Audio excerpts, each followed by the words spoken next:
السلام علیکم ناظرین، اس ایپیسوڈ کے شروعات میں ہم دیکھتے ہیں بالا خاتون کو اٹھائے عثمان صاحب جھونپڑی سے باہر آتے ہیں۔ یہ منظر دیکھتے ہوئے ارحان اور علاؤالدین پہ قیامت ٹوٹ پڑتی ہے اور وہ کہتے ہیں نہیں نہیں ماں نہیں۔ ان کے پاس پہنچنے سے پہلے ہی عثمان صاحب گھٹنوں کے بل گر جاتے ہیں۔ علاؤالدین کے قدم بھی آگے نہیں بڑھتے اور وہ بھی گر جاتا ہے۔ عثمان صاحب کو دیکھتے ہوئے ارحان بھی ان کے پاس جا کر بیٹھ جاتا ہے۔ علاؤالدین چلاتے ہوئے کہتا ہے ماں ایسا مت کریں، میرے ساتھ ایسا مت کریں ماں۔ پاس کھڑی حلیمہ کی بھی آنکھیں نم ہوتی ہیں۔ علاؤالدین مزید کہتا ہے اپنے بچوں کو ماں کے بغیر نہ چھوڑے ماں۔ پھر جلا ہوا ہاتھ دیکھتے ہوئے کہتا ہے ماں آپ کے ہاتھوں کو کیا ہوا ہے؟ آپ کو کیا ہوا ہے؟ انہوں نے آپ کے ساتھ ایسا کیوں کیا؟ غازی بھی زاروں کی طرح رو رہا ہوتا ہے۔ ارحان کہتا ہے یا میرے اللہ یہ کیسا درد ہے؟ آپ کی خوبصورت آنکھوں کو کیا ہوا ہے ماں؟ علاؤالدین کہتا ہے ماں انہوں نے آپ کے ساتھ کیا کیا ہے؟ پاس کھڑے سپاہیوں کی بھی آنکھیں بھر آتی ہیں۔ علاؤالدین مزید کہتا ہے ہماری آنکھوں کی روشنی کو کیسے بجھا سکتے ہیں؟ عثمان صاحب غصے سے پوچھتے ہیں کس نے کیا ہے یہ؟ جواب نہ ملنے پر چلاتے ہوئے کہتے ہیں کس نے کیا ہے یہ؟ تو غازی کہتا ہے حضور بیگم خاتون نے۔ یہ سن کر یوسف کی آنکھیں کھلی کی کھلی رہ جاتی ہیں۔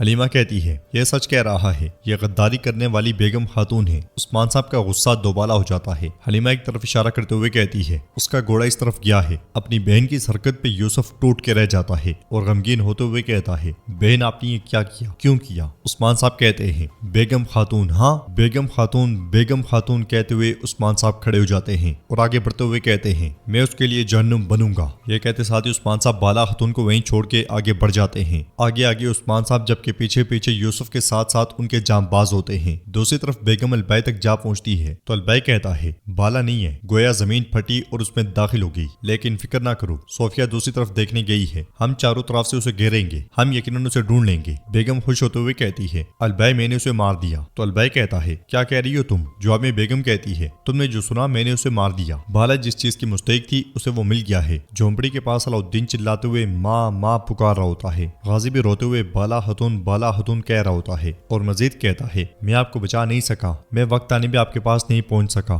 حلیمہ بھی بہت زیادہ غمگین ہوتی ہے اور دل ہی دل میں کہتی ہے جس درد سے مجھے گزارا گیا تمہارے بچے بھی وہی درد سہیں گے بالا، میں نہیں صرف تمہارے بچے اس درد کی آگ میں جلیں گے۔ یہ کہتے ہوئے وہ اپنے آنسو صاف کرنے لگ جاتی ہے۔ علاؤالدین کا رو رو کے برا حال ہو جاتا ہے اور وہ کہتا ہے یہ کس قسم کا درد ہے میرے اللہ۔ ادھر ہم دیکھتے ہیں کہ عثمان صاحب ٹھنڈے ترین موسم میں سر پٹ آگے بڑھ رہے ہوتے ہیں اور گھوڑے کو دوڑاتے ہوئے بالا خاتون کے ساتھ گزرے ہوئے حسین لمحات کو یاد کرتے ہیں۔ وہ پہلی ملاقات سے لے کر آخری ملاقات تک کو یاد کرتے ہیں، شادی کے دنوں کو یاد کرتے ہیں، بالا خاتون کا مسکراتا ہوا چہرہ یاد کرتے ہیں، ان کے ساتھ گھڑ سواری کو یاد کرتے ہیں۔ ان کا غصہ بڑھتا ہی چلا جاتا ہے اور گھوڑا بھاگتا ہی چلا جاتا ہے۔ دوسری طرف جنگل سے آگے بڑھتے ہوئے البائی بیگم سے کہتا ہے بالا کو مارنا غلطی ہے۔ بیگم کہتی ہے غلطی؟ بالا بہت پہلے موت کی مستحق بن چکی تھی، جو کچھ عثمان کے ساتھ ہوا اسے یاد کرو، کیا میں اسے فرار ہونے دیتی؟ البائی سے کہتا ہے جب عثمان ہمارے ہاتھ میں آتا تو ویسے بھی ہم دونوں کو مار دیتے، اب عثمان انتقام کے لیے حملہ کرے گا۔ تو بیگم کہتی ہے بالا کے درد سے جلنے والا اس کا دل اس سے غلطیاں کروائے گا، اسے حملہ کرنے دو، ہم انتظار میں ہوں گے۔ البائی کہتا ہے عثمان بجھ جانے والی آگ بن چکا تھا، نہ اس کی عوام بچی تھی نہ اس کے سپاہی، اب تم نے اس آگ کو پھر سے جلا دیا ہے۔ بیگم چلاتے ہوئے کہتی ہے تو پھر ایک غلطی سے اس آگ میں شعلے بھڑکیں گے، میں ان شعلوں سے اسے راکھ کر دوں گی۔ اس لیے میں عثمان صاحب تنے تنہا ان تک پہنچاتے ہیں اور بلند آواز سے کہتے ہیں بیگم پلٹتے ساتھ ہی تلوار بے نیام کر لیتی ہے اور البائی سپاہیوں سے کہتا ہے نوکرو حملہ کرو۔ منگول نوکر جیسے ہی آگے بڑھتے ہیں عثمان صاحب گھوڑے پر سے ہی انہیں جہنم واصل کرنا شروع کر دیتے ہیں۔ عثمان صاحب کا غصہ دیکھ کر البائی کہتا ہے راستہ روکو، اس کا راستہ روکو۔ صوفیہ چھپ کے یہ سارا منظر دیکھ رہی ہوتی ہے۔ درجنوں منگول عثمان صاحب کے سامنے آ جاتے ہیں اور البائی عثمان صاحب سے کہتا ہے بیکار میں کوشش کر رہے ہو عثمان۔ عثمان صاحب کہتے ہیں میری جان میری بالا کو تم نے اتنی بے رحمی سے شہید کیا ہے، میں تمہیں دونوں جہانوں میں ذلیل کروں گا، میں تمہیں ساتویں زمین کے نیچے دفن کروں گا۔ تمہاری آنکھیں نکالنے سے پہلے میرے لیے کوئی سکون نہیں ہے، میری تلوار صرف خون سے سراب ہوگی، میں بالا کا انتقام لینے سے پہلے ہرگز نہیں رکوں گا۔ البائی کے پکارنے پر منگول پھر سے عثمان صاحب پہ حملہ کرتے ہیں، مگر انتقام کی آگ میں جلنے والے عثمان صاحب کسی کو ٹکنے نہیں دیتے۔ ایک ہی وار کے منگولوں کو موت کے گھاٹ اتار دیتا ہے۔ کائی قبیلے میں لوگان التوگا سے کہتا ہے البائی تم نے پہلے عثمان کی بیوی کو قید کیا پھر ہاتھوں سے جانے دیا، ہاں؟ تو التوگا کہتا ہے بھاگنے والے صرف وہ نہیں تھے اولوگان، بالا جیر کتے اور بچے کو لے کر فرار ہو گئی۔ اولوگان کہتا ہے تو پھر دعا کرتے ہیں التوگا، ٹینگری سے دعا کرتے ہیں کہ عثمان کی بیوی پہاڑی سے دور نہ جائے۔ التوگا آگے بڑھتا ہے تو لوگان خنجر اس کے گلے پر تان لیتا ہے اور کہتا ہے میں تمہارا گلا کاٹ دوں گا التوگا، میں تمہیں تمہارے خون میں ڈبو دوں گا التوگا، قبیلے کی حفاظت کے ذمہ دار تم تھے، البائی اور بیگم کی نادانی ایک طرف، غفلت میں پڑنے والے تم ہو۔ یہ کہتے ساتھ ہی اسے زمین پہ پٹخ دیتا ہے، پھر کہتا ہے فوراً